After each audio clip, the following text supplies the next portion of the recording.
Bienvenue sur nos plateaux de Love Sister. Et nous avons le plaisir d'avoir des artistes, plusieurs artistes qu'on connaît. D'ailleurs, il y en a une en principe qu'on connaît très bien. Et ça va à ton tour, ma chérie, oui, Marie-Laure. C'est à moi. On reçoit aujourd'hui, nous sommes ravis de la recevoir. Xiao Tian. Bonjour. Oui. J'espère que c'est comme ça. Oui, Xiao Tian. Oui. Alors, si j'avais voulu, je rajouterais Ni Hao, qui veut dire bonjour en chinois. Oui, tout à fait. Voilà. Ni Hao, oui. Alors, vous êtes enseignante de chinois au sein de l'école ESICAD à Montpellier. Oui. Mais ce n'est pas du tout pour ça que l'on vous reçoit aujourd'hui. C'est juste pour situer ce que vous faites. Sinon, vous êtes danseuse de danse traditionnelle chinoise. Oui, ça fait longtemps. On verra votre live tout à l'heure. Oui. Et vous êtes vice-présidente de l'association Eurasia Montpellier. Oui. Qui existe depuis 38 ans. Ouais, presque. On dit ça commence en 1986, donc ça voilà. à peu près 38, 39. Voilà. Oui, une association qui existe depuis longtemps et qui œuvre en faveur de l'amitié franco-chinoise et qui qui organise des actions en faveur de la promotion de la culture chinoise auprès des Français, tout simplement, pour faire connaître la culture chinoise. Oui, tout à fait. Alors l'association est très dynamique. Très dynamique. J'ai pu le constater sur votre profil Facebook, sur votre page Facebook. Racontez-nous tout ce que vous faites, toutes les actions que vous menez en matière culturelle, linguistique, éducative. Que faites-vous? Ok, bon, donc déjà, je me présentais encore une fois parce que je m'appelle Xu Xiaoqian. Xiaoqian, c'est le prénom chinois, c'est pas facile à prononcer, je sais bien. Bon, donc je suis enseignante de langue chinoise à SEK de Montpellier et aussi je suis ici, c'est pour l'association Eurasia. Donc je suis vice-présidente de l'association. Et puis notre association qui est née en 1986, ce que je vous ai dit. Et puis on est là, c'est le premier but, c'est pour aider les enfants défavorisés en Chine. Enfin, ce sont les petits pauvres. Et ensuite, on fait deuxième but, c'est on fait beaucoup des échanges culturels franco-chinois. Donc, on fait beaucoup des activités dans l'année avec les adhérents, même les non-adhérents, les grands publics. Donc, par exemple, on a fait déjà les fêtes, le Nouvel An chinois, ce que tout le monde qui connaît maintenant. C'est magnifique. Ouais. Magnifique. Oui. On a organisé des animations, on fait les raviolis fait maison, donc on fait ensemble. Et puis les raviolis. Oui, donc les raviolis. Oui, les raviolis, les nourritures. Pour manger. Oui, pour le Nouvel An. Oui. Et moi j'ai compris raviolis. Non. Les raviolis. Donc on fait avec tous les adhérents, on fait ensemble, on fait la fête. C'est pour le Nouvel An et aussi on fait presque toutes les fêtes dans l'année. Donc la fête de la lune, ouais, on fait la sortie avec la fête et puis il y a des animations. Donc c'est pour ça, j'ai fait la danse. Donc, je suis danseuse aussi pour l'association. Donc, pour l'animation, je fais la danse. Et aussi, il y a des chants, il y a des chanteurs, chanteuses qui chantent bien sûr, les chansons chinoises. Et puis, on a des calligraphies, les démonstrations, les ateliers. Et tout ça, c'est pendant les fêtes, on dit. Et aussi, on a fait, il y a pas longtemps, le mois dernier, en février, on a fait un vernissage. Très beau. Voilà, qui s'appelle Langue de Chine. Voilà, donc un vernissage de peinture et aussi les calligraphies chinoises. À la maison des professions la maison internationale. Voilà, là-bas, oui. Donc avec des initiations de Qigong. Donc on fait une petite initiation. Donc pour les gens qui peuvent savoir, qui fait un peu de découverte et puis essayer un peu avec un professionnel. Donc ça, c'est déjà un point sur les fêtes. Et puis, tout à fait. Ouais. La fête de la lune aussi, qui est une fête vraiment traditionnelle chinoise. Oui. J'ai vu ça. Oui. Quand la lune est bien ronde, bien lumineuse. On dit la fête de la lune, normalement, comme ça dépend de la calendrier chinoise. Donc, chaque année, ça change la date.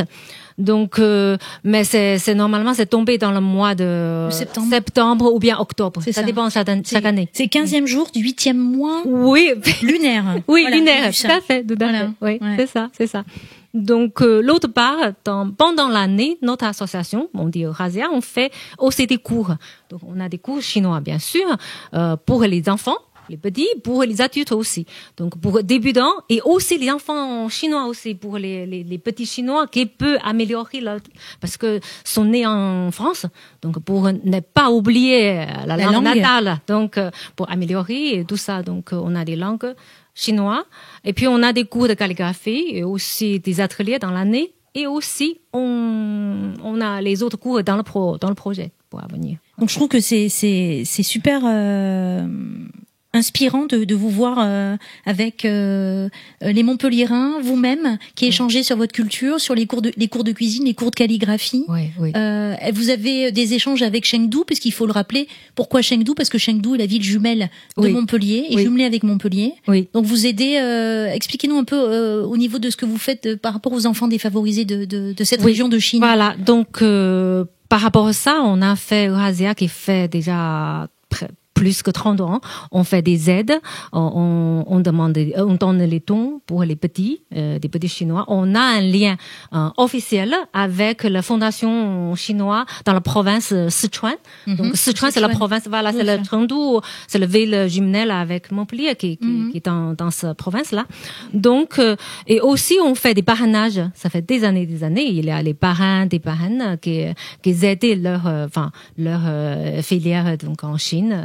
Et puis pour quelques années pour soutien la vie scolaire, on dit plutôt.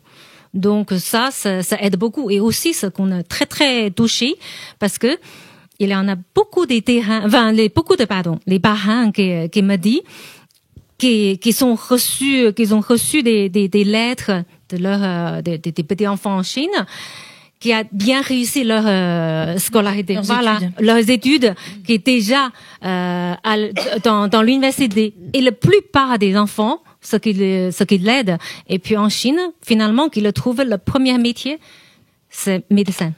Et deuxième, ce sont les professeurs, les enseignants, on peut dire. Ça veut dire quoi? Ça veut dire les enfants, les petits pauvres. Donc il y a une ascension sociale.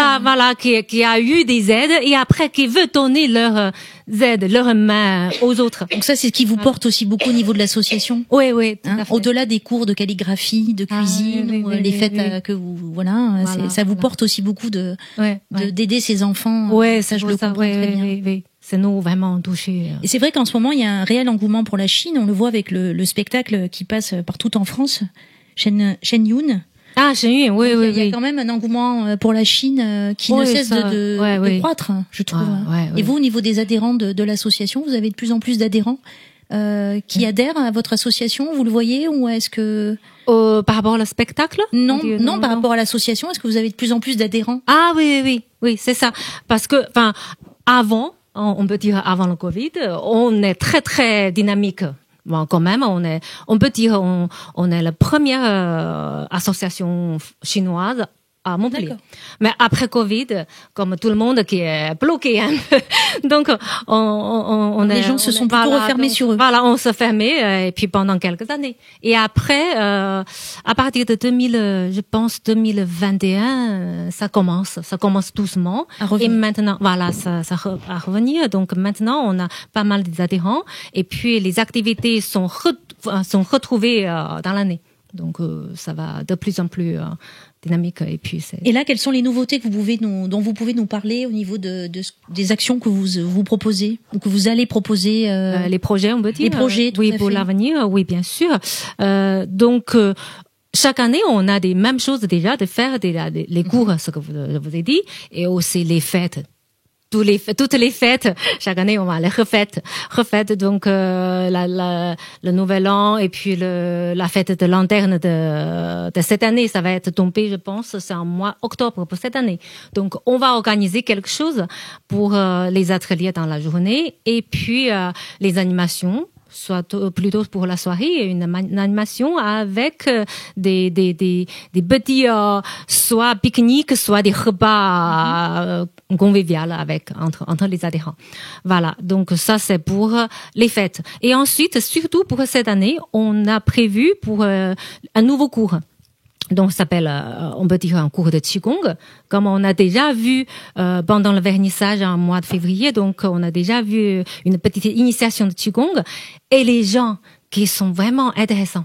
Donc, dans ce cas-là, on prévoit un nouveau cours de Qigong pour à la rentrée. On dit commence à septembre. Donc vous participez au Forum des associations de Montpellier en septembre. C'est comme ça qu'on peut adhérer oui, à l'association. Chaque année on est là. On a à Antigone, on a un stand vers la place. D'accord. Antigone, oui. Et donc vous, pour terminer cette interview qui est toujours trop courte, malheureusement, où est-ce qu'on peut donc vous trouver sur les réseaux? Vous avez un site internet, vous pouvez regarder la caméra et nous dire. Oui, bonjour. On a Eurasia, on a un site professionnel qui s'appelle. Vous pouvez taper sur Google pour retrouver associationeurasia.org. Voilà, donc vous pouvez nous trouver sur Facebook. Notre page, vous pouvez directement faire la recherche Association Eurasia Montpellier. Et puis vous faites la recherche, on est vraiment une page très sympa. On peut vous trouver très facilement. Oui, voilà. Merci. En tout cas, merci à vous et on vous retrouve après. Merci. Au plaisir.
plaisir de revoir cette chère Nelly qui t'a mis à ma droite, là. Oui, bonjour. Et qui nous reçoit Erna.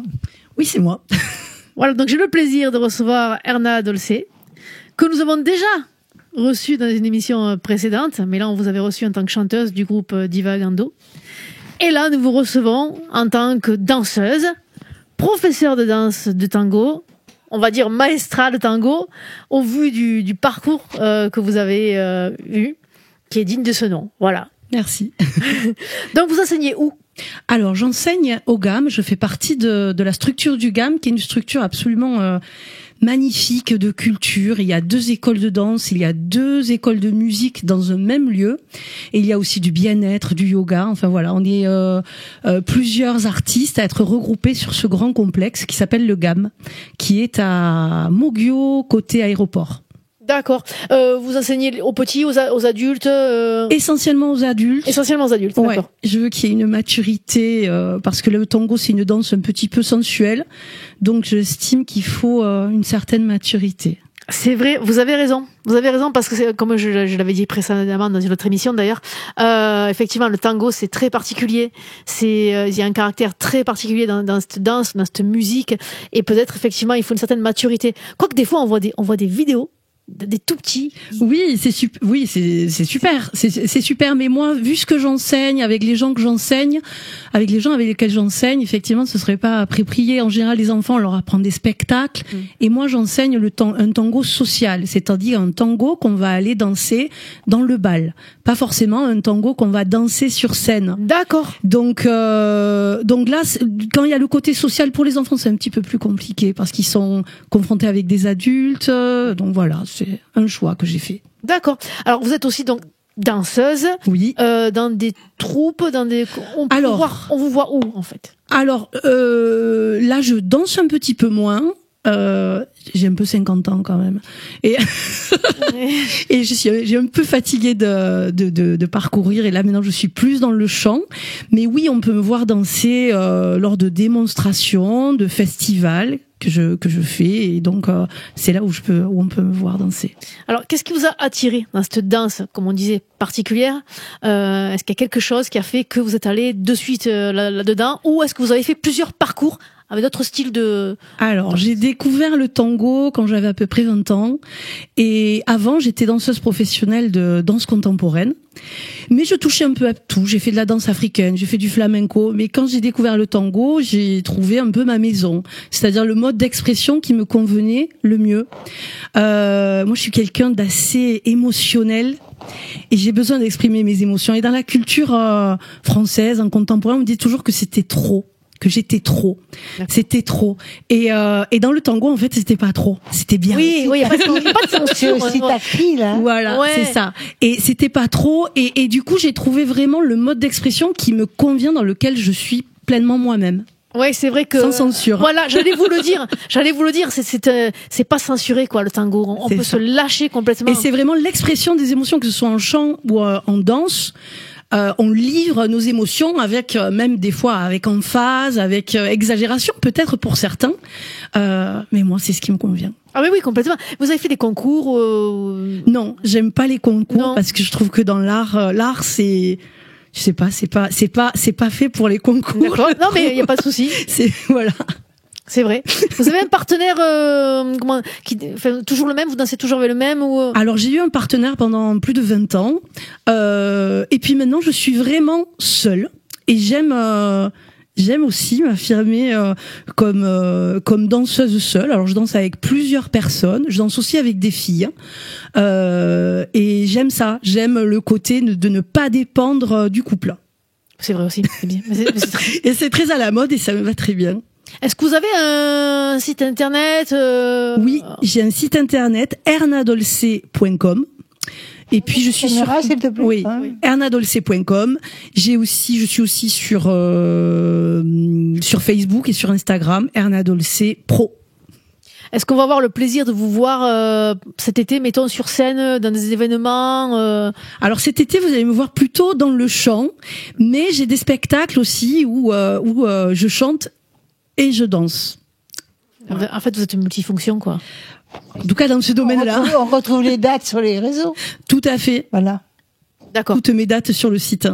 Vous donnez des cours particuliers ou pas? Tout à fait. Je donne des cours réguliers et des cours particuliers qui s'adressent à tout le monde. Vraiment, moi, j'ai envie de partager ma passion avec le professionnel comme avec la personne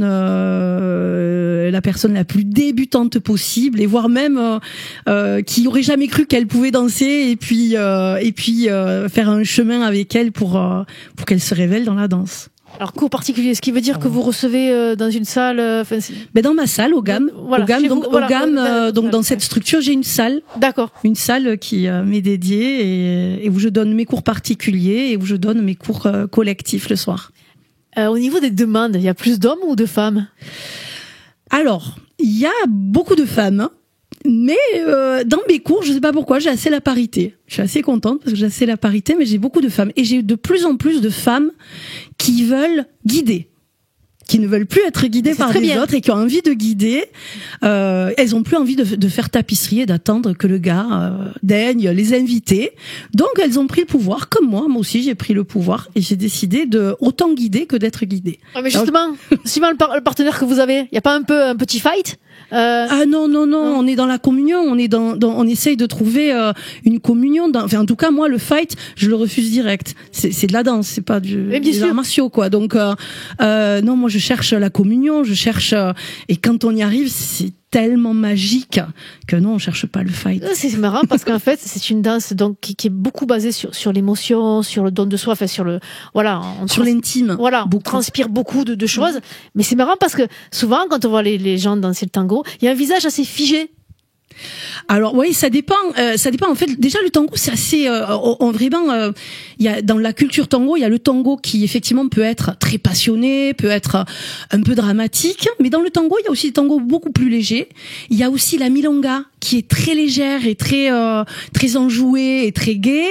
Et il y a la valse un petit peu plus romantique, un petit peu plus, je dirais, nostalgique. Donc il y a un peu tout un panel d'émotions qu'on explore. Et le truc, c'est que en fait, quand vous nous voyez peut-être avec le visage un peu fermé, c'est que ça demande une telle concentration, une telle intimité. En fait, c'est vraiment, on est dans l'intimité de l'autre. Donc il y a une concentration qui peut-être fait que parfois les gens sont tellement dedans que ils se pas à la caméra, quoi. C'est vrai. Alors après, moi j'ai ce cliché, voilà. Oui, il y a beaucoup de clichés. On l'a tous. Il y a beaucoup de clichés dans le tango. Voilà. Parce que ce qui est montré dans les médias de tango, en fait, ça n'a rien à voir avec le tango. C'est vraiment les images d'Épinal du tango. C'est pas un gars qui arrive avec un smoking, une rose à la bouche. C'est pas ça. C'est une culture qui vit, donc qui évolue, qui est assez proche du réel finalement. Et c'est tout l'inverse. C'est beaucoup l'intime, le tango. C'est vrai que vous avez dit un mot aussi. Il y a toute une culture autour. Et il y a toute une culture. Moi, je me bats. En tout cas, c'est ma façon de voir les choses. Le tango argentin, c'est d'abord une culture. Et d'ailleurs, c'est pas qu'une danse. C'est du chant, c'est de la musique, c'est une philosophie, c'est des mots, c'est du cinéma aussi. Donc il faut. Moi, je suis rentrée dans cette culture il y a 30 ans. Et ça, je l'enseigne aussi. Dans mes cours de danse, c'est-à-dire j'enseigne pas simplement des pas, j'enseigne aussi cette philosophie, cette culture, les mots, voilà. Pour moi, c'est hyper important. Ouais. Sinon, je l'appellerais pas tango argentin. D'accord. Bah oui. Tango Montpellier. Voilà, c'est ça. Alors donc, vous prenez les adultes, donc il faut une certaine maturité. Donc, à partir de quel âge la moyenne d'âge à peu près que vous avez. Alors, j'ai un peu tous les âges, mais c'est vrai que c'est plutôt à partir de 40 ans, on va dire. Il y a aussi des jeunes, mais ils sont moins nombreux. C'est de 40-60 ans, c'est la moyenne d'âge, vraiment, c'est celle-là. C'est bien. Voilà. Merci beaucoup. Alors, merci à vous. Merci. J'ai le plaisir de recevoir mon invité qui s'appelle Lucaille. Bonjour. Et donc, nous avons déjà discuté ensemble et nous voyons tes œuvres à droite, à gauche, magnifiques. Tout autour de nous, magnifique. Ouais. Donc, l'influence artistique, elle se voit, mais parlement, quand même. Pardon ? Parlement. Je t'en parle. Je vous en parle. Alors, que dire ? En fait, c'est la calebasse qui est venue me voir un jour. Forme de calebasse, tout à fait. C'est la calebasse qui est venue me voir un jour. Comment? Ce sont mes filles qui ont reçu une petite boîte calebasse dans laquelle il y avait des bijoux à faire pour les enfants. D'accord. Elles étaient petites, 10 et 6 ans à l'époque peut-être. Elles ont pris des bijoux. Moi, je trouvais cette petite boîte, je l'ai prise. Un jour, je l'ai pyrogravée et je me suis plus arrêtée. J'ai commencé par faire des boîtes. Je suis venue aux lampes comme ça, petit à petit, parce que je suis autodidacte. J'ai pas fait d'école d'art. Mais c'est passionnel. Allez, petit à petit, je me suis, comment dire ça, j'ai pris plus d'assurance, j'ai pris plus de forme, plus de dessins, j'ai laissé plus libre cours à mon imagination, et c'est le résultat. Comment ça se passe, par exemple, pour créer Alors moi, je commence par le début, c'est-à-dire que je sème la graine. Comment tu la sèmes? Je sème la graine. Il y a une première partie. Il y a la première partie. Semer la graine. Voilà. C'est une graine que je mets donc en terre. Donc il y a la première partie qui pour moi est les plantations au jardin, puisque je produis moi-même ma matière première. D'accord. Ok, donc oui, je vous écoute. L'objet, comment tu le fais d'abord? L'objet lui-même, par lui-même. L'objet lui-même, donc je commence par mettre en terre. À partir du moment où la terre est chaude, c'est-à-dire à peu près avril, il y a un travail de jardinier d'abord. Waouh. D'accord. Je la mets en terre. Comme c'est une liane, une cucurbitacée, il vaut mieux que les calebasses ne reposent pas sur le sol, sinon elles seront abîmées, pourries, difformes. Donc il faut construire une structure que nous faisons en bambou. De protection. De suspension. De suspension. Sur laquelle la plante va grimper et les fruits vont pendre. D'accord. Ok. Alors voilà, on soigne, on bichonne jusqu'à la récolte qu'on fait avant les gelées. De toute forme. De toute forme. La calebasse, il y a beaucoup de variétés différentes et l'hybridation est très rapide. L'hybridation est vraiment très rapide. Donc, parfois, on sait ce qu'on va obtenir, mais parfois, ce sont des formes tout à fait inattendues. C'est ça qui est. C'est ça l'intérêt, justement. Excellent. C'est de se retrouver avec des formes qui sont jamais les mêmes, finalement. Voilà. Et la calebasse, c'est quand même un fruit ancestral. On la retrouve à la préhistoire. Dès la préhistoire, je dirais, peut-être même avant. En fait, c'est la calebasse en elle-même, il y a deux types.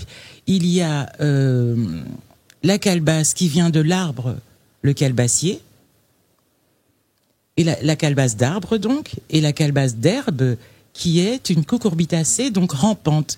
La calebasse d'arbre, on la trouve plutôt en Amérique du Sud, Nord-Amérique du Sud, Mexique, voilà, et aussi dans les Caraïbes, Martinique, Guadeloupe. En Afrique, on trouve la calebasse d'herbe.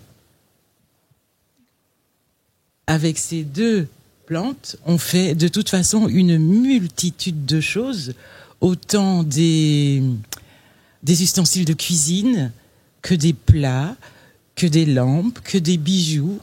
Donc il y a une certaine solidité, finalement. Oui. Et pour travailler la matière, c'est pas trop compliqué de percer, de ciseler, on va dire. Avec une perceuse. Il faut avoir une dextérité, une certaine expérience, de toute façon. Oui, une certaine expérience que j'ai apprise au fil du temps. Et où j'en étais. On a été dans toutes ces surprises. À partir de la cucurbitacée et arriver à l'œuvre. Voilà. Finalement. Et donc, c'est une plante qui me fascine tellement. Elle a de possibilités, en fait. Que ce soit une suspension, un plat, les instruments de musique, le goni, la kora, le balafon. Enfin, c'est une plante qui est encore ce qu'on n'a pas encore inventé, j'en suis sûre. Voilà. En même temps, je pense que chez toi, tu dois avoir beaucoup de déco. Mon plafond Je sèche mes calebasses. J'ai de la chance, j'ai un plafond en bois avec des poutres. Et mon plafond est une mer de calebasses qui sèchent en attendant. Alors le soir, je les regarde. Ça se fait au regard. Hein. Et puis tout à coup, j'ai un crush, comme on dit, d'après les lignes, les formes, parce qu'elles sont tachetées. Certains, pour la commercialisation, les lavent tout de suite. Donc elles sont tout à fait uniformes. Moi, je les laisse telles quelles. Donc elles ont des stries, des taches, des moisissures qui vont s'enlever en séchant et qui me provoquent tout un monde à partir duquel je crée mes dessins. D'accord. Et donc, tu as un atelier? J'ai un atelier, je travaille chez moi. Travaille chez toi. Oui. Et comment ça se passe au niveau de toutes ces créations? Comment tu fais pour les vendre? Ben écoutez, je participe à différents événements. En principe, j'espère pour juillet, j'aurai fait mon petit showroom chez moi, parce qu'il n'est pas évident de se déplacer avec tout ça pour faire des marchés, enfin, voilà. Tu dis showroom chez toi, c'est-à-dire tu vas inviter des gens à venir. C'est-à-dire que j'aurai une pièce qui sera atelier boutique et où les gens pourront venir voir et acheter. Voilà, donc tu es obligé de préparer tout un arsenal de préparation. Parce qu'en eau pétillante, etc. pour qu'ils puissent rester et regarder tout. Ce sera un atelier boutique. Vous savez, j'ai changé de voie il y a quelques années. J'ai fait 30 ans j'ai travaillé dans le tourisme pendant 30 ans. Donc j'avais mes gîtes de location qui avaient une capacité quand même pas mal de 22 personnes. Donc pendant 30 ans, j'ai eu régulièrement beaucoup de monde. Et ces personnes-là m'achetaient mes créations, je ne devais pas chercher d'autres créneaux. C'était une bonne idée, ça. Est-ce que tu en as retrouvé quelques-uns? Oui, j'en ai qui sont restés amis et qui, voilà. Mais mes gîtes se sont arrêtés en 2018. D'accord. Là, ce que je vois, donc, ce sont des... il me faut reconquérir une nouvelle clientèle. Toujours. Oui. Ce que je vois là, c'est plusieurs modèles. Est-ce que tu fais des très grands modèles? Ça dépend les productions que j'ai. J'ai quelques calebasses africaines et je peux avoir des formats plutôt un peu plus gros que celle qui est dans le cube. C'est dommage parce que là on voit pas, mais il y a des jolis motifs en plus qui sont projetés. C'est ça. Sur les parois. Oui. Ça renvoie à l'art primitif en fait. Moi je me mais là, on le voit dans l'art primitif. Dans celui-ci, Oui. mais après là les autres on voit pas. Tes projets à venir? Mes projets à venir, continuer à faire de la calebasse et me faire inviter une seconde fois à Love Sister, par exemple. Très bien dit, quand même. Ah oui. Très bien. Elle a bien rebondi. Elle a bien vendu son affaire. Si je vois ton nom sur Google avec un avis, t'inquiète pas, je te reconnaîtrai. Il sera certainement parce qu'il y aura ta photo. Et tu seras invité, c'est certain. Parce avec que tous plaisir. ceux qui mettent un avis sont réinvités. Avec plaisir. Je cherche à expanser. Tu as Ce qui bien n'est pas raison. évident. Non, c'est évident, sauf que c'est du travail. C'est ça, c'est du travail commercial. Et ma production n'est pas ultra rapide. Ce n'est pas étant donné que c'est de l'artisanat. Ce n'est pas un travail créatif. C'est un travail commercial. Ce sont les deux. On peut trouver les plus belles choses. Oui. Mais si personne ne les connaît. C'est ça le problème. C'est le problème, récurrent. Alors, je vais te demander de regarder la caméra. Oui. Et de nous dire comment on fait pour te joindre, ma chérie. Alors voilà, vous pouvez me trouver grâce à mon site internet, à partir duquel vous pouvez me contacter. Mon site internet, c'est Loukaï Calebasses Création. Je suis aussi sur Google, sur Facebook, sur Instagram. Voilà, elle est un peu partout. Est-ce que tu as un numéro professionnel? Un numéro professionnel. Oui, je suis auto-entrepreneur.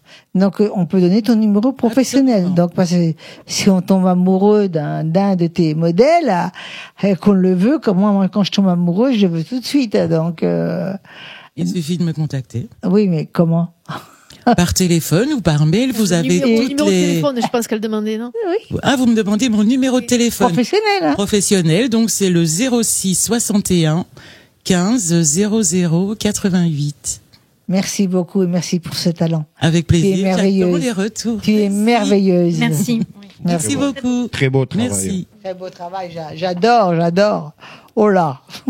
Ça se mange? T'as intérêt à bien les emmener parce que si t'as... J'ai oublié de le dire. Les calebasses d'herbe Approche ton micro, s'il te plaît. Se mangent quand elles sont très jeunes.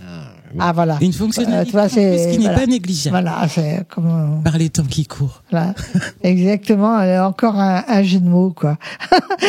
Bon, écoute, je te remercie beaucoup. Merci à toi, merci beaucoup. Et puis tu restes avec nous, bien entendu. Hein, oui. Et comme ça, on peut encore admirer tes œuvres. Merci beaucoup. Et nous allons passer avec Marie-Laure qui nous reçoit. Et oui, on reçoit aujourd'hui Régie Art. C'est moi-même. Je remercie amplement pour ce cadeau merveilleux qu'il m'a fait. Ça me fait plaisir. Et donc, c'était ton anniversaire, donc.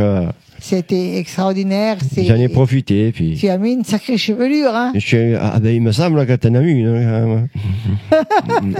Mais tu m'as mis une sacrée chevelure quand même. Hein. Vraiment, depuis 3 jours, je le sais, parce que ce cher ami, il l'a mis dans tous les réseaux. Hein. Il a trouvé toutes mes pages, en plus. Ah, ben oui, de la pub.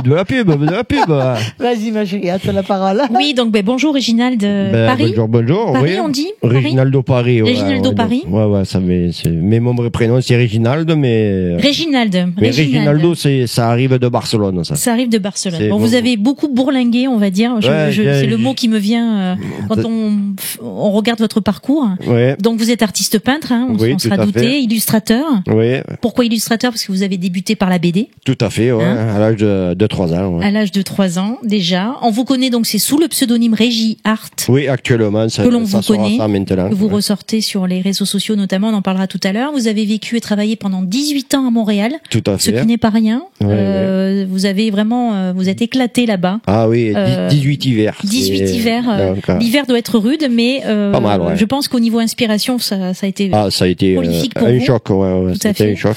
Et vous êtes rentré en France au moment du Covid. Ouais, juste un peu avant. Et maintenant vous vivez dans votre terre natale, les Cévennes. Ouais, non, moi je suis plus provençal. Je suis né en Arles, mais ma famille sont Cévennes. J'ai cru que vous étiez. Vous êtes dans les Cévennes maintenant. Ouais, voilà. Là, tu viens pas des Cévennes? Non. Comment? Tu viens pas des Cévennes, là? Non, moi je suis de Provence, de Arles, mais j'habite actuellement dans les Cévennes. Dans les Cévennes. Il habite dans les Cévennes. Voilà. À côté d'Alès. Voilà. Donc vous avez été, vous débordez d'énergie créative. Vous êtes quelqu'un de vraiment, vous fourmillez d'idées en permanence. On va en parler. Ça me gratte beaucoup. Ouais. Vous avez été l'élève de Gilles Chapelle, qui est un peintre céramiste de Nîmes. Oui, parce que je l'ai connu à 18 ans. C'est lui qui m'a, il m'a guidé. Le pied à l'étrier, on va dire plus ou moins. Il m'a bien cassé d'entrée, puis après on est devenus amis après.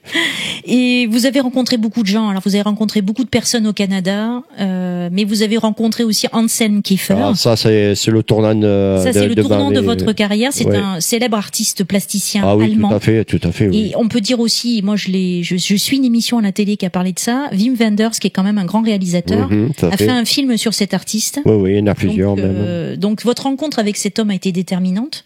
Oui, racontez-nous en quelques mots. J'ai un ami qui travaillait pour lui, en fait, qui l'aidait à faire ses tableaux, tout ça, parce que c'est des grands formats, c'est des 12 mètres sur 8 mètres. Il a un hangar, à Barjac, de 30 000 mètres carrés. Oui, c'est un truc de fou. Les hélicoptères peuvent se poser. D'ailleurs, ses clients viennent en hélicoptère. Et donc, j'ai eu la chance de le rencontrer. Il y avait Jack Lang, il y avait tout le monde. Et puis, grâce à cet ami, il m'a laissé, Anselm Kiefer m'a laissé le droit d'aller me promener à droite, à gauche et voir toutes ses œuvres, avec quoi il travaillait, quoi. Donc, à partir de là, j'ai pu discuter un peu avec lui, parce qu'il est très dur d'approche. Et quand j'ai vu la texture qu'il avait sur ses travaux, j'ai dit, ouf, là, j'ai envie d'en faire de la texture, moi aussi. Et donc, j'ai eu pas mal de séries comme les Park Baldwin qui m'ont beaucoup inspiré de son travail, quoi. Donc, et puis ses couleurs, ses gris, ses ocres. Et j'ai essayé de travailler la chimie aussi, parce que lui, c'est un chimiste de base. Et donc, j'ai pris plein de produits de construction, tout ce que je pouvais trouver comme peinture ou matière grasse. Et je mettais ça sur les tableaux, puis ça faisait des réactions.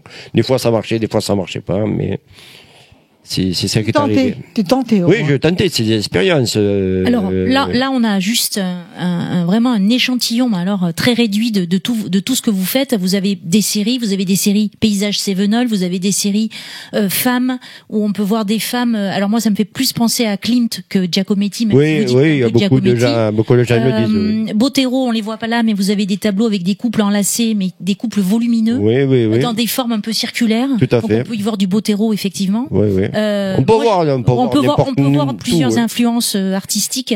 Moi, j'y vois un peu de Klimt, même s'il y a pas de dorure, même s'il y a un peu de dorure derrière, mais bon, et ça foisonne de détails. Parce que le fil conducteur de vos tableaux, c'est d'abord la couleur. Certains sont colorés, d'autres sont plus sombres, mais c'est ça. Bon, quand j'étais plus jeune, quand j'étais plus Jim Morrison, c'était sombre. Donc ça, c'est vos états d'âme aussi. C'est un peu comme les écrivains qui écrivent dans leurs livres ou là, c'est la peinture. Comment vous travaillez? Quels sont vos sauts? En ce moment, vous êtes beaucoup sur les fleurs. Oui, ça tombe bien, c'est le printemps. En ce moment, ça m'a pété comme ça et j'avais besoin de faire des fleurs. Mais pas des fleurs. Je veux pas. Moi, je refais pas les fleurs telles qu'elles le sont. Non, voilà. Vous revisitez tout. Et parce que ça me sert à rien, sinon je prends une photo. Bien sûr. Donc tout est revisité. Oui, je préfère c'est ce que j'aime beaucoup revisiter dans votre travail. Je préfère peindre ce que les gens ne voient pas. Exactement. En fait. Donc vous retranscrivez une réalité qui est la vôtre. Comme la dame, la diva, que j'appelle. Ça a été un coup de hasard terrible, parce que mes tableaux, je m'en sers de palette. Et une fois, j'ai tellement qu'il y avait de couleurs sur la palette, je m'ennuyais, je cherchais une idée, et puis j'ai pris un stylo bille, puis j'entourais tous les petits morceaux de couleurs, tout ça, et puis là, après, j'ai fait une tête, tout ça, et c'est parti de là. Donc c'est un vrai kaléidoscope de formes. Ah oui, magnifique. Puis j'ai fait des très grands formats, et à Montréal, ça fait un carton. La geisha, là, dont je parle, tout le temps, elle est magnifique aussi. Elle est très demandée, celle-là. Combien de temps mettez-vous pour faire un tableau? Je travaille sur plusieurs tableaux à la fois. D'accord. Parce que je me lasse sinon. D'accord. Je peux comprendre, hein. Oui. Je peux comprendre. Parce que premièrement, il y a le temps de séchage, selon quel produit avec lequel je travaille. Mais j'arrive à un moment donné, je me lasse, j'en prends un autre et j'y reviens. Il est posé à un endroit, sur un mur, et j'y reviens. Et là, j'estime qu'il est fini. Mais un tableau, c'est jamais fini, en fait. Donc, comme les fleurs derrière, le champ de fleurs, il n'est pas fini pour moi, mais pour l'instant, il sera fini. Le prochain, il sera mieux encore. Donc, et pour découvrir vos tableaux, est-ce qu'on peut venir chez vous dans votre atelier? Oui, c'est libre on peut venir voir vos tableaux dans votre atelier. Il y a très peu de gens qui viennent parce que tant que c'est pas bien rempli, parce que je me suis vraiment mis à la production pour moi-même il y a peut-être 3-4 mois. Parce qu'avant, j'avais que des commandes, il m'en reste une à faire, là, et que j'envoyais en Amérique du Nord. Oui, donc vous avez conservé des clients à Montréal? Ah oui, toujours, hein, ils vous oublient pas, hein. À part ceux que j'avais en galerie que je connaissais pas, à part Bernie Keston ou l'ancien patron de Formule 1 ou Rock Voisine que j'ai pas. Oui, j'ai vu, vous avez énormément rencontré de personnes connues là-bas, Rock Voisine. Oui. C'est plus facile là-bas. Oui, les rencontres sont plus simples. C'est plus facile. Et les gens achètent plus facilement les tableaux. Ah oui, non, mais ça a été impressionnant. Ma première exposition que j'ai fait après les attentats du 11 septembre, j'ai pris 2 mois pour moi, j'ai peint que des longs coups, c'était. Et couleur plus sombre par contre, fait au café avec des lasures de couleur de terre, et j'ai vendu à peu près 75% de ma production. Et j'en revenais pas, mais c'était que des jeunes. Hein. Et parce que là-bas ils sont business. Ils sont business, oui. Ils aiment l'art. Les gens vont moins à l'art, effectivement. C'est pour ça qu'il y avait beaucoup de galeries. Et puis c'est plus facile de rentrer dans une galerie. Vous n'exposez pas, vous n'avez pas de tableau dans des galeries Ici en France, non, c'est très différent. C'est très différent d'entrer dans Faut arriver avec écrit Rockstar dans votre dos. Donc, il faut être coté. Je suis coté là-bas en Amérique du Nord, mais ici les cotes sont pas les mêmes. Ne sont pas les mêmes, oui, donc, tout à fait. Pas, si vous n'avez pas votre diplôme de beaux-arts, tutti quanti, tabarnak, ça passe pas. Donc c'est beaucoup plus libre. Alors, il faut avoir un bon carnet d'adresses, et puis ça s'arrête là. Vous savez, là-bas, j'ai pu connaître des gens à Montréal assez connus, dont le photographe de Céline Dion, tout ça. Oui, j'ai vu ça aussi, Laurent Kella. Ouais, et ça vous ouvre des portes. Le Cirque Soleil aussi, le spectacle Cavalia. Je travaillais en pub là-bas, donc ça a aidé. Donc on peut vous trouver comment? Si on veut vous contacter. Avant j'avais des sites internet à droite à gauche, mais ça sert plus à rien pour moi, je pense. Maintenant tout se passe par Facebook. C'est là où vous avez le plus de facilité comme vous voit, et pour moi c'est le seul moyen où on me joint. Vraiment, j'ai Instagram, tout ça, mais c'est avec vraiment Facebook que je travaille. Donc on vous connaît sous Régie Art, mais vous m'avez parlé aussi de la galerie Héron. Ouais. Et là on vous trouve aussi. Oui, là on me trouve aussi. Ouais. La galerie Héron. Oui, parce que sur Facebook, en fait, j'en avais fait plusieurs. Il y avait la galerie Reginaldo Paris. Mais j'ai perdu mes codes et donc je les retrouve pas. Parce que comme j'avais créé ça au Canada, les emails sont pas les mêmes. Donc pour les retrouver ici, vous pouvez pas. Donc donc voilà. Donc, mais sinon ici en France, en Europe, c'est Régie Art maintenant. Régie Art, Facebook, sur Facebook. Moi, très bien. En tout cas, je vous félicite parce que c'est un très beau travail. Très méticuleux, très beau. Oui, je suis un garçon patient, puis il va y avoir des belles choses qui s'en viennent là, donc pour plus tard. Ben Merci beaucoup. Merci beaucoup. Merci. C'est moi. Nous aussi, on aime beaucoup ta chemise. En fait. Merci. Et la chemise est raccord avec les tableaux, c'est parfait. Oui, ça va avec. Peut-être ça vient de là. Ça va.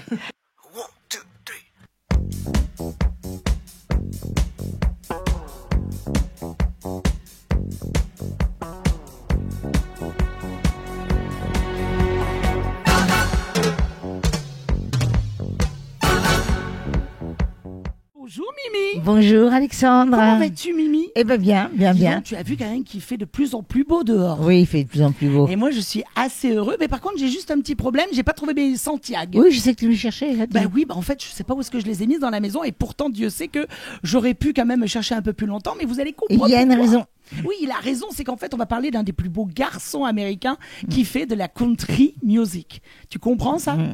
La country, en fait ce monsieur s'appelle Brad Paisley. Il est né le 28 octobre 1972 en Virginie occidentale. Et le 28 octobre, c'est le même jour et le même mois que moi en fait. C'est un vrai scorpion. Et en plus, il est chanteur, compositeur, guitariste américain et surtout fan de musique country. Il va débuter en 1999 avec l'album Who Needs a Picture, qui marque le début de sa carrière à grand succès. Et grand succès, vous allez voir que c'est la vérité. Connu pour son style mêlant la country internationale et bien sûr l'influence rock, il enchaîne des hits dont The She's Everything et The Murder on the Tears. Alors là, je vous engage à aller écouter ces deux joyaux. Lauréat de nombreux Grammy Awards et puis de la CMA Award. Il est reconnu pour son jeu de guitare exceptionnel. Engagé dans des œuvres caritatives, il soutient surtout les vétérans et les communautés à grande difficulté. C'est un homme de cœur et d'ailleurs son public lui rend vraiment bien. En plus de la musique, Mimi, il a écrit des livres. Donc tu vois, ça me fait un peu penser à toi. Et participé à plusieurs émissions télévisées, ce qui l'ont rendu vraiment un des artistes populaires vraiment remarqué. Avec plus de 11 millions d'albums vendus, Brad Paisley reste une figure incontournable de la musique country. Et indémodable. Et surtout indémodable. Alors la musique country, je vais te dire, on en a plein. On en connaît beaucoup des artistes de musique country, des femmes, des hommes. Mais cet homme-là, je voulais vraiment le mettre en avant parce qu'il a ce petit quelque chose que les autres n'ont pas. Sur ce, les amis, moi-même et ma concubine de plateau, on vous fait des gros bisous. Et surtout, on vous dit à la semaine prochaine. À la semaine prochaine. Alors maintenant, Nelly, tu nous reçois une invitée. Oui, Léa Glass. Bonjour. Bonjour. Donc Léa Glass a plusieurs cordes à son arc, je dirais. Donc vous êtes danseuse, chorégraphe, artiste de rue, actrice. Oui. J'ai oublié quelque chose. Boulangère. Chanteuse. Oui, je sais pas. Chanteuse. Voilà. Donc, plusieurs cordes à son arc. Vous arrivez, vous y retrouvez dans votre tête avec tout ce petit monde? Oui, mais des fois c'est compliqué, mais Oui. c'est surtout que la journée a que 24 heures et des fois il faudrait plus, mais voilà. C'est ça. Non, mais en fait tout s'imbrique. Je commençais à être danseuse. D'accord. Je faisais des compétitions internationales en danse salon quand j'étais encore ado. Et bon, après, le même problème un peu que vous, que bon, des danses de salon, il faut être deux. Oui. Et bon, des fois ça cloche et ça va pas du tout. Donc à un moment donné, j'en avais un peu marre aussi. Je dis non, il faut un truc où je suis seule, où je peux aller quand je veux, je répète quand je veux et voilà. Et du coup, moi j'adorais depuis toujours les claquettes, la comédie musicale, etc. Donc, dès que j'avais trouvé un cours de claquettes, je me suis mis. Très vite, j'étais dans une troupe. On a fait des spectacles. Après, avec les claquettes, ça venait du modern jazz parce qu'il fallait bien quand même évaluer, et bien danser. Avec le modern jazz, il arrive forcément que vous devez faire des cours de danse classique. Oui. Et bon, comme c'était toujours la comédie musicale qui me taquinait, il fallait bien chanter. Eh oui. Ça va de pair. Ah ben voilà. Et du coup, à fur et à mesure, voilà, tout ça se mit ensemble et. Il y a eu un petit parcours danseuse, chanteuse, donc artiste de rue. Artiste de rue. Précisez, s'il vous plaît. Alors, en fait, je travaille avec 2 compagnies, une qui est la mienne, la compagnie Swing and Soul, et aussi avec une compagnie qui s'appelle Les Anges Liver. Ah, je le connais. Et donc voilà, l'artiste de rue, je chante, je danse, il y a la mime, il y a voilà, on travaille dans la rue, on fait des spectacles de rue, différents thèmes, voilà, et on se produit un peu partout. Le mime, oui, j'ai vu une photo où vous étiez bien grimé. Ouais, on fait aussi des clowns. Du clown, vous faites du clown. J'allais vous demander, vous faites du clown aussi. On a aussi des spectacles pour les enfants, donc. Voilà, vous avez différents spectacles qui s'adressent à différents publics. Tout à fait, ouais. Et où tu trouves le temps? Oui, c'est ça. Mais j'en ai pas. Se demander mon mari. Il me cherche toute la journée. Elle est bonne. Actrice, à quel niveau? Vous faites quoi en tant qu'actrice? Donc déjà dans mes propres spectacles, vu que on a aussi vraiment des spectacles pour enfants, donc il faut forcément jouer. Ça suffit pas juste de danser et chanter, il faut bien quand même aussi que ça passe. Qu'il y ait une interprétation de ce que vous faites. Voilà. Et après, moi j'adore le cinéma, donc dès que possible, je postule pour des petits rôles, pour des figurations. Voilà, j'ai eu plusieurs rôles dans des courts-métrages. Mais là, effectivement, le problème, c'est que j'en ai pas beaucoup de temps et donc du coup, je peux pas avancer. On revient toujours au même problème. Voilà. Vous travaillez avec plein de personnes différentes, j'ai vu. Oui. Ouais. Vraiment, dont des personnes que je connais aussi d'ailleurs. D'accord. Mais effectivement, il y a un panel de. Vous touchez à tout presque en fait. Vous touchez à tout, tous les styles. Parce qu'en tant que chanteuse, vous chantez quoi comme style? Je chante la chanson française, du swing, du jazz, voilà. du rockabilly. Ça c'est bien. Ouais. C'est très très diversifié, c'est ça qui. J'ai une formation en chant classique aussi. Donc... vous évoluez sous des univers différents en fait. Ouais. Et dans les projets à venir, on peut vous voir où, quand, comment? Alors, le prochain grande sortie entre guillemets, c'est Cavaillon. Il y a un grand corso à l'Ascension. Après, on est à Fos-sur-Mer. Après, à Villeneuve-les-Avignon. Donc voilà, on tourne un peu à droite à gauche dans la région et aussi relativement souvent très loin. Là, en hiver, on était. Ah, vous vous déplacez? Voilà, on se déplace. Voilà, on était en Allemagne, dans les Pays-Bas, en Espagne. Voilà. Vraiment, oui. On tourne quoi. Voilà. On peut vous trouver. Vous avez un site internet, vous avez quelque chose où on peut vous trouver? Alors, on a un site internet pour la compagnie, donc c'est swing_n_soul, swingandsoul.com. Et la page Facebook, c'est Swing and Soul, compagnie Swing and Soul. Et sinon, moi perso, c'est Léa Glass. Voilà, Facebook, Léa Glass. En tant qu'artiste de rue, c'est un univers quand même différent par rapport à la scène et tout ça. Oui. C'est particulier quand même. Ouais, c'est très différent et c'est très dur. Voilà. Mais c'est aussi une liberté, une expérience. On est tellement plus proche du public. C'est ce que j'allais dire. Le contact avec le public est vraiment tout de suite. Et vous voyez direct. Donc, vous rencontrez quelqu'un, mais la personne est juste venue acheter ses oranges et il a rien. Il n'est pas venu pour faire un spectacle, pour voir un spectacle. Donc, vous avez la chance pendant 10 secondes de le capter ou pas le capter. Oui, c'est vrai. Soit il s'arrête et tiens, c'est peut-être pas mal. Ou il vous ignore, mais évidemment, il faut pas qu'il vous ignore. Non, c'est pas le but. C'est pas le but. Voilà, c'est constamment un challenge. Et vous avez les inconvénients que c'est froid, ça pleut. Voilà, les gens sont pressés. Voilà. Donc tout ça fait que chaque fois vous devez adapter. Vous pouvez pas avoir une playlist et bon, je fais 3 quarts d'heure, je fais ça. Non. Tu rencontres tout d'un coup un groupe avec des petits enfants. Mais forcément, tu changes et tu dis bon, alors Piaf non, mais on va faire une chanson pour les enfants. Et vous les faites participer, vous les faites chanter. Voilà. C'est très formateur en fait. Ah oui. Au niveau artistique, à tous les niveaux, c'est très très formateur. Vous vous déplacez au maximum combien de personnes? Le maxi c'est 7. D'accord. Donc des fois il y a des musiciens avec vous.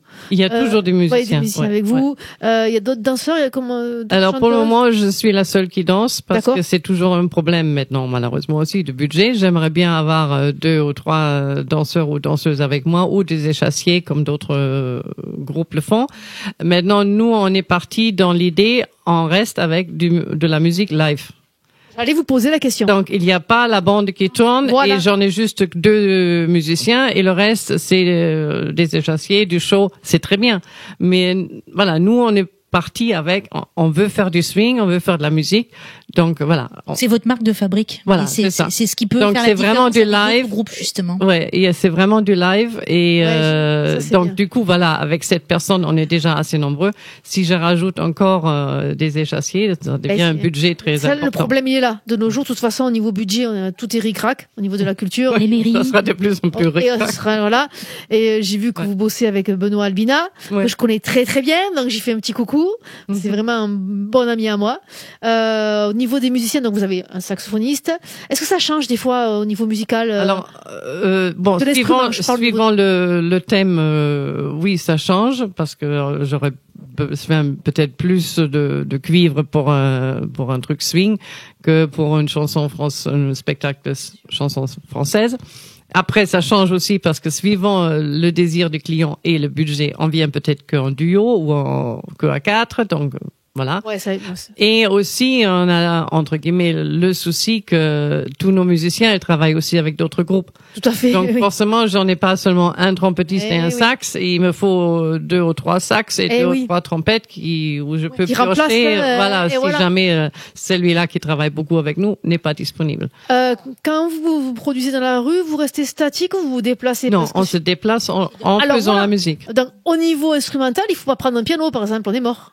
Il existe maintenant des pianos qu'on peut porter, Oui, mais bon, normalement, nous c'est guitare, basse, caisse claire et les cuivres. Ça se déplace plus facilement. Voilà. Et que je peux chanter parce qu'on travaille avec une sono mobile. Oui. Donc on est tous sonorisés. Il y a un petit sono qui nous suit avec une personne forcément qui s'en occupe. Tout à fait. Ouais. Et cette sono est toujours décorée suivant le thème. Donc à Noël, c'est un sapin ou un traîneau, etc. Donc quand on fait des marins, c'est une barque. Donc voilà. Et les costumes de scène suivent aussi. Suivent aussi, et c'est moi qui les fais. C'est vous qui les faites. Ah ben voilà, c'est bien de le mentionner aussi. Voilà. Super. Oui. Donc c'est vrai que la comédie musicale, il faut à la fois être bon en chant, en danse, en interprétation. Oui. Et c'est un exercice très dur. C'est américain au départ. Et je trouve ça extraordinaire d'arriver à tout combiner. Je trouve que c'est encore plus puissant que quand on pratique qu'un seul enfin, je trouve, parce qu'il faut du souffle, oui, il faut beaucoup de souffle. Donc vraiment félicitations parce que je trouve que c'est très physique. Merci. Et j'ai travaillé justement pas mal dans les États-Unis. Merci beaucoup.